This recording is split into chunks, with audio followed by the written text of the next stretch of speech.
এটি নুফুটাকে গোল।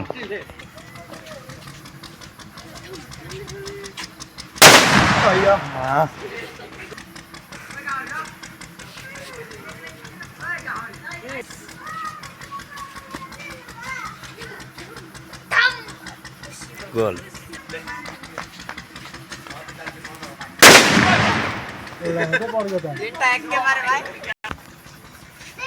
নাই জ্বলাও জলদি জলদি থাকা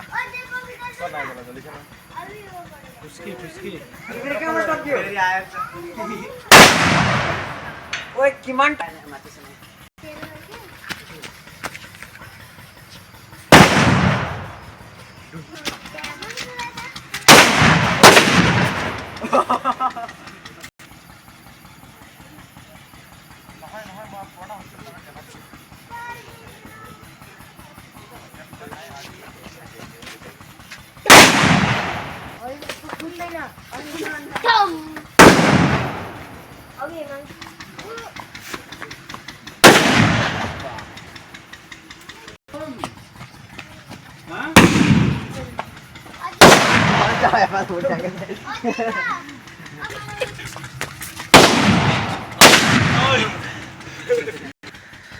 তো এতিয়া আমি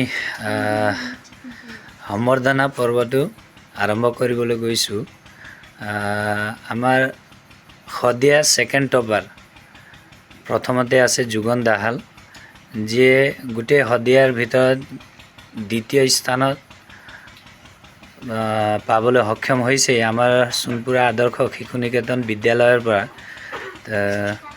তাৰ পাছতে আছে আমাৰ হিমাংশু বৰুৱা, তেওঁ 81% তিনিটা লেটাৰ লৈ সুখ্যাতিৰে পাছ কৰিছে।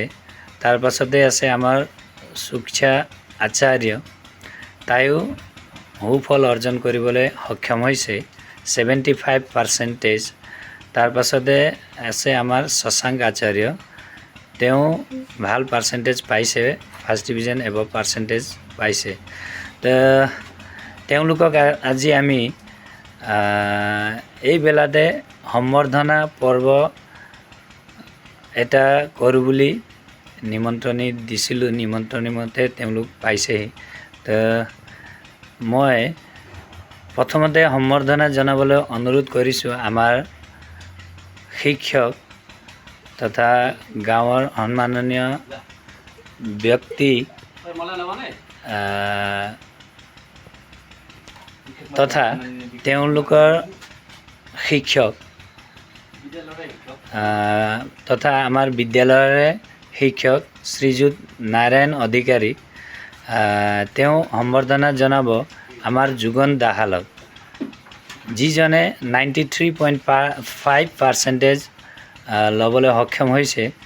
যথেষ্ট কষ্ট কৰিছে যুগন দাহালে, সেইবাবে আমি তেওঁৰ কষ্টৰ বিনিময়ত সৰুকৈ হ'লেও সম্বৰ্ধনা পৰ্ব এটা থৈছোঁহি। ছাৰে সম্বৰ্ধনা জনাইছে। তাৰপিছতে আমাৰ হিমাংশু বৰুৱা, তেওঁ 81% তিনিটা বিষয়ত লেটাৰ পাবলৈ সক্ষম হৈছে। তো তেওঁকো আমাৰ সন্মাননীয় ছাৰে নিজ হাতেদি সম্বৰ্ধনা জনাব।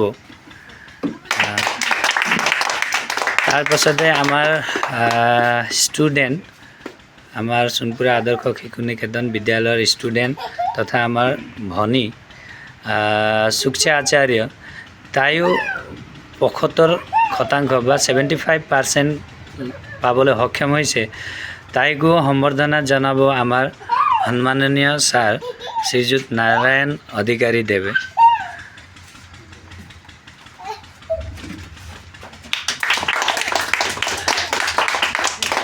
আকৌ আমি সম্বৰ্ধনা জনাব লৈছোঁ আমাৰ বিদ্যালয়ৰে ছাত্ৰ তথা মোৰ ভাইটি শ্ৰী শশাংক আচাৰ্য, তেওঁ সুখ্যাতিৰে পাছ কৰিবলৈ সক্ষম হৈছে, ফাৰ্ষ্ট ডিভিজন এবভ পাৰ্চেণ্টেজ তেওঁ আনিছে। তো তেওঁকো সম্বৰ্ধনা জনাব আমাৰ সন্মাননীয় শিক্ষক শ্ৰী যুত নাৰায়ণ অধিকাৰী দেৱে।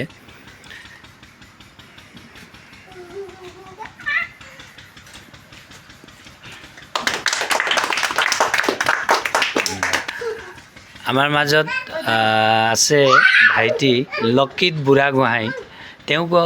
তেওঁ ছেকেণ্ড ডিভিজন পাৰ্চেণ্টেজেৰে উত্তীৰ্ণ হ'বলৈ সক্ষম হৈছে আমাৰ সোণপুৰা হাইস্কুল বিদ্যালয়ৰ পৰা। তো তেওঁকো আমাৰ শিক্ষক শ্ৰীযুত নাৰায়ণ অধিকাৰী দেৱে সম্বৰ্ধনা জনাব।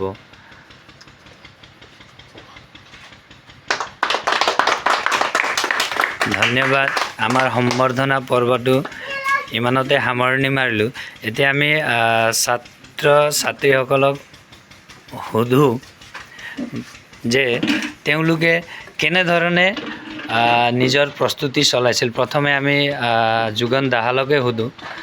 যুগন, তুমি কেনেধৰণে প্ৰস্তুতি চলাইছা, যিহেতু তুমি শদিয়াৰ ভিতৰতে দ্বিতীয় স্থান ল'বলৈ সক্ষম হৈছাই।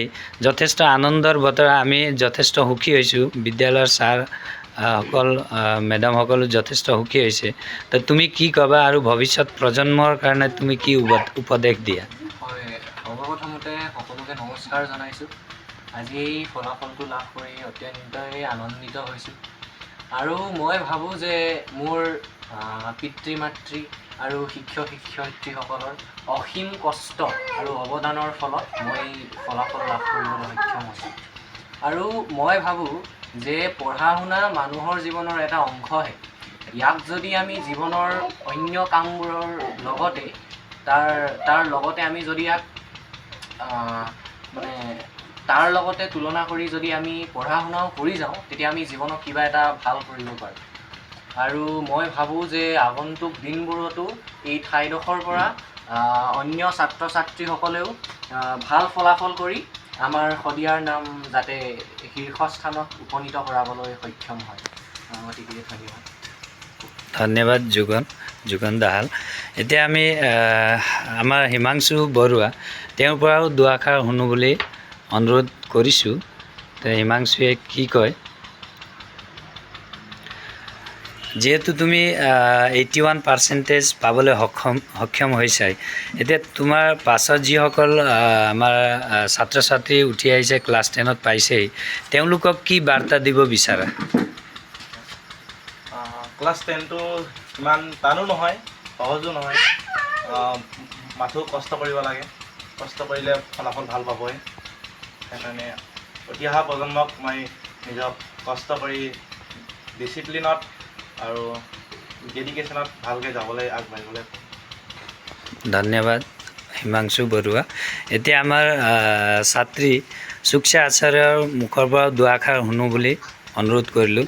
তুমি 75% পাবলৈ সক্ষম হৈছাই, তো যথেষ্ট কষ্ট কৰিলা। কেনেধৰণে তুমি প্ৰস্তুতি চলাইছিলা, ইয়াৰ বিষয়ে দুআষাৰ ক'বা নেকি? মোৰ পিতৃ মাতৃয়ে মোক অশেষ সহায় কৰিছিলে আৰু মোৰ শিক্ষাগুৰুসকলকো মই ধন্যবাদ জনাব বিচাৰোঁ। সিহঁতৰ কাৰণে মই আজি 75%টো পাবলৈ সক্ষম হৈছোঁ। ধন্যবাদ সুক্সা আচাৰ্য। এতিয়া শশাংক আচাৰ্য, তুমিও ফাৰ্ষ্ট ডিভিজনত পাছ কৰিবলৈ সক্ষম হৈছা। তো তোমাৰ অনুগামী যিসকল আছে ক্লাছ 10, 9, 8, এই ভাইটি ভণ্টিসকলক কি বাৰ্তা দিব বিচাৰিছা? মই সেইটোৱে ক'ব বিচাৰোঁ যে উঠি অহা প্ৰজন্মই ভালকৈ পঢ়ক, গতিকে নিজৰ লগতে নিজৰ গাঁৱৰ বা নিজৰ পিতৃ মাতৃৰ নাম অৰ্জন কৰিব পাৰি। ধন্যবাদ। আমাৰ ভাইটিও আছে। Okay, thank you. যথেষ্ট ভাল লাগিছে মোকো। আমাৰ বিদ্যালয়ৰ পৰা 93.5, 81, 75, 60 চ' এবভ ছেকেণ্ড ডিভিজন আমাৰ ভাইটিয়েও পাইছে আমাৰ সোণপুৰা হাইস্কুল বিদ্যালয়ৰ পৰা। কিয়নো আমিও পঢ়া বিদ্যালয় সেইখনেই, সেই বিদ্যালয়ৰ প্ৰতিও আমাৰ যথেষ্ট মৰম আছে। তো তেওঁলোকক ধন্যবাদ দিওঁ। তো আজিৰ ভিডিঅ'টো ইমানতে সামৰণি মাৰিলোঁ। ধন্যবাদ।